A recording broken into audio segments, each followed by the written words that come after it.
Hello, my friends. Well, today I'm going to talk about a situation I find myself in, which is, I don't know how common it is in the van life. As I kind of went through my last video, I started a new job about 3 or 4 months ago, and I'm working really hard, but I'm being paid very well. And the fact of the matter is, right now, I could rent an apartment and be 100% financially fine. The only thing is that eventually this contract is going to expire, my current contract, and when it does, I'm going to be back in a situation where I need to get another contract, and there's no guarantees about that financial stability in a way. But for the next probably 10 months to a year, I am making good money, and there's no doubt in my mind that I could live fairly well in an apartment. So I ask myself, should I do that? I don't know. You know, it's a really interesting thing, because I've been doing this since July 2015, living in a van, full-time, urban, 100%. And it's kind of like van life is kind of intertwined with who I am into some degree. And, I have this YouTube channel, and I enjoy making the videos. I started the Facebook group, Vancouver Van Dwellers Facebook group, and we have like getting close to 350, 400 members. And that's going really well. And I help the Atlee girl, I don't know if you know who she is, but I help her with her and I started these van meetups that lots of people have gone to. Chrome comes once in a while, and we had lots of, very cool van dwellers, YouTubers, Carolyn Caravan and Dreamside Out, Rick and Scott, and like lots and lots of cool people. So I really enjoy those meetups, and I really enjoy the Facebook group, and I really enjoy the YouTube channel. So what I'm saying is, van dwelling is become a part of my life. So if I could afford to rent an apartment, should I? It's an interesting question. Some people say, well, what are you going to pay rent for, man? Like, what a waste of money.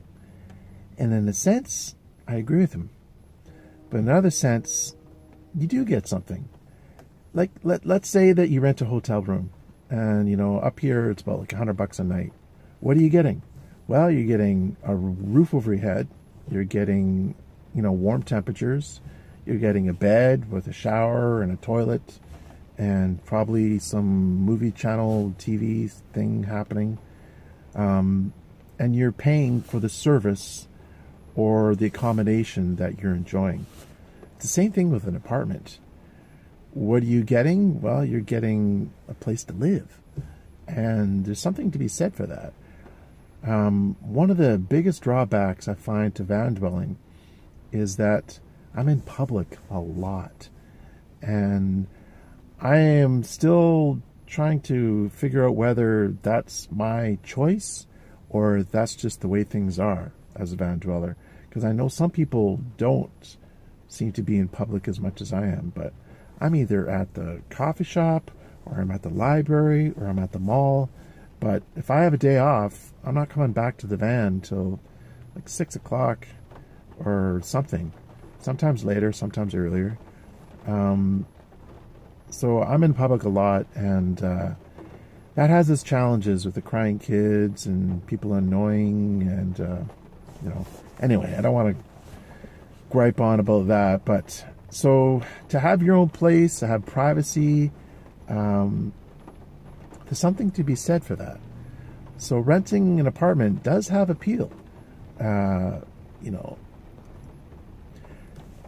the question I ask myself is that worth paying that much money? Like, you know, $1,000, you could get a really, really kind of not very nice place for like probably $800, $700 when there's maybe a basement suite where there's very noisy people upstairs. They could have silverfish or mice. You know, just not a really good situation for if you want to pay the lowest price. But in Vancouver, I mean, the average rent is like $1,500 to $2,000 a month, and there's no way I'm paying that. So what would end up happening is I would, you know, be in the situation where you know, there's silverfish running under my toes.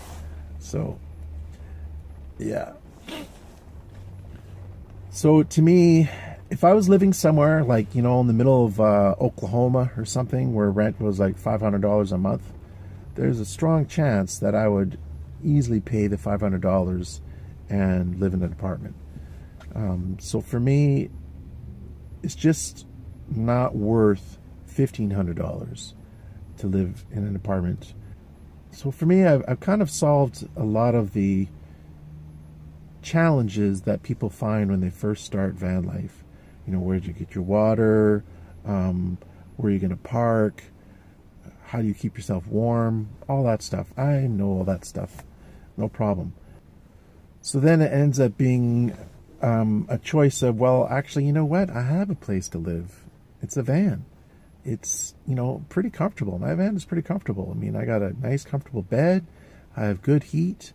Having the low top, I went back and forth about this a lot, but I can tell you the winter, the low top is a winner because you're always warm. Shouldn't say always warm. If it's like 1 or 0, it's still cold. There's drafty areas in the van because the nature of radiant heat. And like if I turn the butane stove on, then I have to turn the roof vent on to suck the fumes out, which means I'm pulling cold air from the outside past me and out the thing. So, you know, if I'm washing my hair and stuff, it's a little bit chilly. I mean, anyway, so suffice it to say, I'm not going to move into an apartment, even though I can afford to. I took a few weeks to decide that, and I actually even looked around on Craigslist to see what was going on with the kind of recent rental market. And I kind of decided for now, I'm pretty sure that the van life is something I'm going to continue to do. I don't see a reason not to, really. And let's see what the future holds. I got some big decisions to make, and I'm going to talk about that in my next video. Right now I'm having a challenge with my power, and basically it's raining all the time, and I'm not driving very much, and the combination of the two means I don't have much power. And what's really happening is that my voltage on my batteries is really low.